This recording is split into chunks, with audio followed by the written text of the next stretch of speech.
When they had finished breakfast, Jesus said to Simon Peter, "Simon, son of John, do you love me more than these?" He said to him, "Yes, Lord, you know that I love you." Jesus said to him, "Feed my lambs." A second time he said to him, "Simon, son of John, do you love me?" He said to him, "Yes, Lord, you know that I love you." Jesus said to him, "Tend my sheep." He said to him the third time, "Simon, son of John, do you love me?" Peter felt hurt because he had said to him the third time, "Do you love me?" And he said to him, "Lord, you know everything. You know that I love you." Jesus said to him, "Feed my sheep. Very truly, I tell you, when you were younger, you used to fasten your own belt and go wherever you wished. But when you grow old, you will stretch out your hands, and someone else will fasten a belt around you and take you where you do not wish to go." He said this to indicate the kind of death by which he would glorify God. After this, he said to him, "Follow me."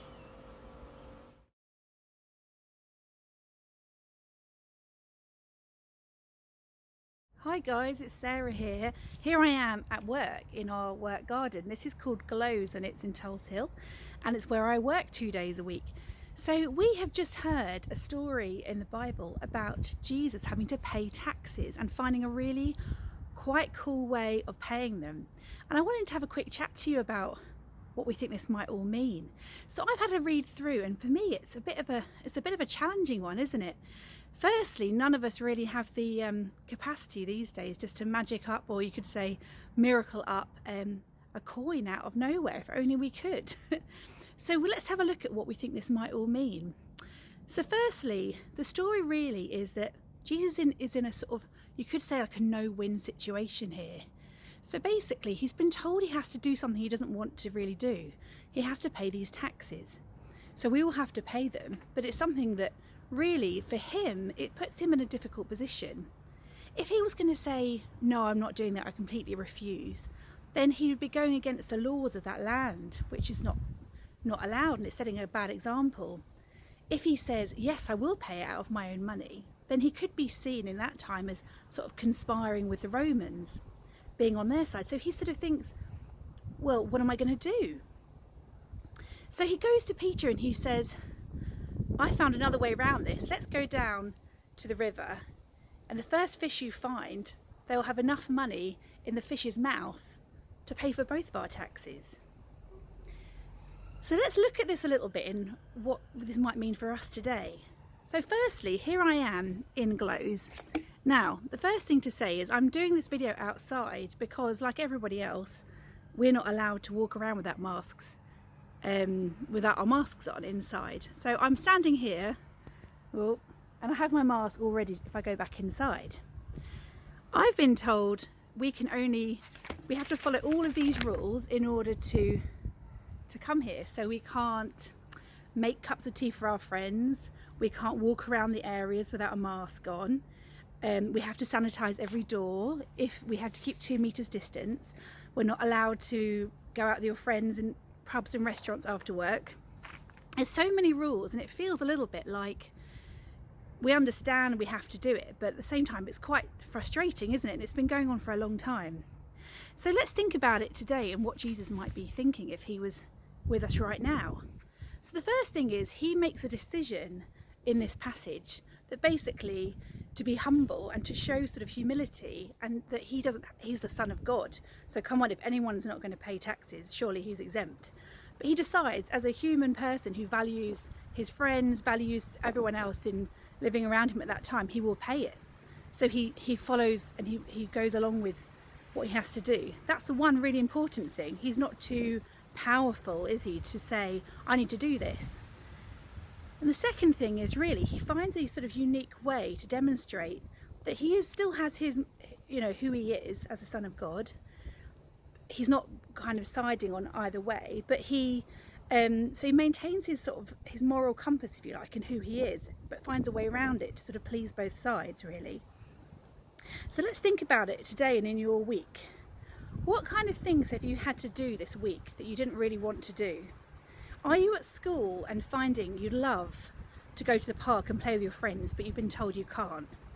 Are you finding that it's your friend's birthday party and you're not invited? Have you found that children's church is cancelled and all you really want to do is hang out with your mates there and talk about what we're learning this week? What kind of things are we having to do which we don't really want to do? It's a really tricky time. I think that all we can think at this point is just like Jesus, really. It's about valuing each other. It's about knowing that this is something we're doing, that's a sacrifice we're making for other people to keep everybody safe. And also, we need to find creative ways around it to not lose sight of who we are. So, what kind of things could you do this week? Could you meet up with your friends in someone's back garden? If you have a back garden, I don't have a back garden, so that's always something that's more difficult. Could you meet in a smaller group in the park? Could you find a cool video game you can play on Zoom? What kind of things are the ways around these situations so we don't lose track of kind of who we are in these times? And let's remember with Jesus that he is always with us at all times. He can see this situation we're in and he won't like it. I've never met him, not in a true human sense, but I can imagine he wouldn't like what we're going through, but he's right here with us. So let's try this week to be humble. So what does that mean? If people ask you to do things, doing it graciously, even though it's difficult. Let's try and be creative and find new ways to meet our friends, and let's just hold on to the faith that God is with us every day. So I think there's some activities coming up. I'm going to say bye from the Glows Garden. As I say, very lucky this is just somewhere I work, so make the most of your little open spaces. I'm just here 2 days a week and it's great to be outside, so let's celebrate God's nature and stay together. Bye for now.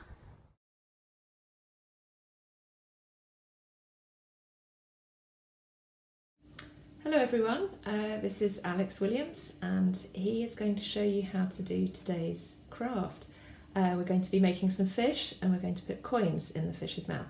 So to do this craft you need scissors and some cardboard, some glue, coins, obviously a pencil, if you've got any googly eyes that would be great, and some tissue paper. So first of all you need to draw your template fish, and so Alex has already drawn a fish shape here, and you need to cut that out and then use that to draw other fish so that they are absolutely identical in size. So Alex has done that and he's just going to cut the final shape out. Once you've cut your fish out and you have two, you need to put glue on the bottom fish everywhere except close to the mouth. You don't want to stick the fish together near the mouth. Alex is using lots of very strong glue here. Of course you can use Pritt Stick if that suits you better. There we are, and then we put the top fish down onto it. That's it, move the coin out of the way. Because when it's finished and all decorated, it will all be stuck together apart from where the mouth is, which is where you can put your coin in. Brilliant. Okay, so now you have the fish all joined together, and so now it's time to decorate your fish. So here we are, Alex has coloured his fish in with felt tip pens, and now he is sticking tissue paper scales using some Pritt Stick. There we are, and then when you have finished decorating your fish, if you have any googly eyes you can stick those on, or maybe you could make your own eyes to do. Alex is just going to stick those on here. Ready? Don't forget to do one on each side. There's one. There we are with the coin in its mouth. And do the other googly eye, Alex. And there we are. Ah, perfect. There we are. There's our fish holding the coin to pay the taxes.